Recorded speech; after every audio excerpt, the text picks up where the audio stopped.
In one of the previous videos where I talked about the atmosphere of GTA San Andreas, I mentioned how GTA 4 has an even darker and heavier vibe, and unlike San Andreas, this game brings this as one of its defining elements. So today, let's take a brief look at this particular aspect of GTA 4.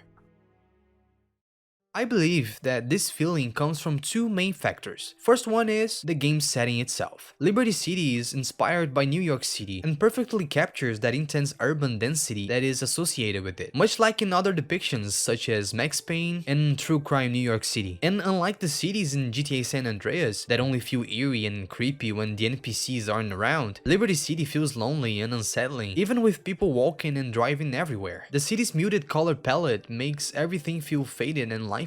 And this heavy atmosphere is reinforced by several elements: the sky that is almost always overcast, dark alleys all over the map, and the distant sound of the police and ambulance sirens, making it feel like there's always something bad happening in this place. Have you ever heard before about how much the environment you're in can affect your thoughts and emotions? Well, I think that's definitely true for Liberty City, because honestly, most of the city is just plain filthy. Dirty subways, streets full of debris and random trash tossed around, scribbled and grimy walls in apartment blocks where people supposedly live. And this is something that reflects a population that seems to have given up, and maybe because the city has been overtaken by waves of crime, corruption, and hopelessness. It doesn't feel like Liberty City is inhabited, it feels like it's been left behind.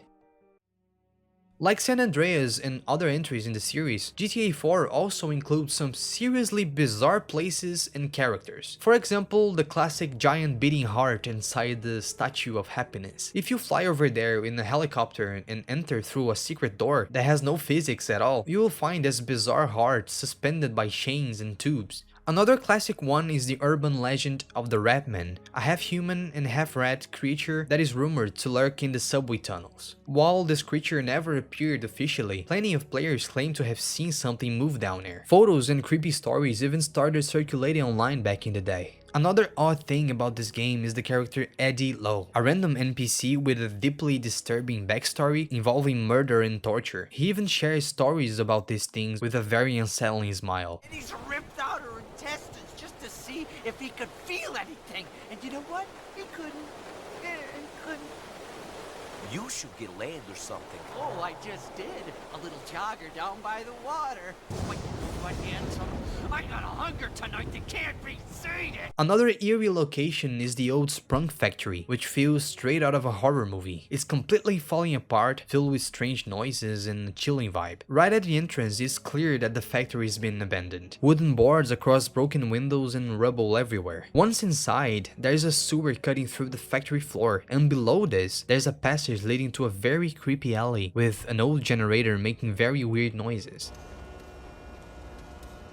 And the rumors basically said that players have heard noises or even seen objects moving on their own. And while we know that it's mostly urban legends crafted to make the game a little bit spookier, there's no denying how creepy the mood of this place really is. So in summary, if Rockstar's goal was to make a more realistic game, well, they mostly nailed it. You can feel it on the physics,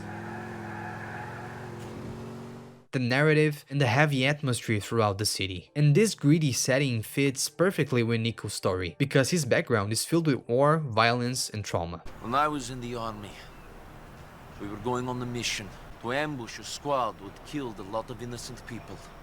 There were 15 of us, all boys from the village. One of us betrayed the group. It was a setup. For money. 12 people died, 3 escaped. I know the traitor was not me. So for 10 years, I've been searching for the other 2. Personally, I find this darker tone that the GTA 4 or even GTA 3 to some extent present to be very interesting. It manages to balance satire and exaggeration with a serious story and realistic motivations for its characters. And that's it for today, folks. I hope you enjoyed this video, and if you did, consider subscribing and leaving a like below. A huge thanks for all the support in the last videos. See you in the next one.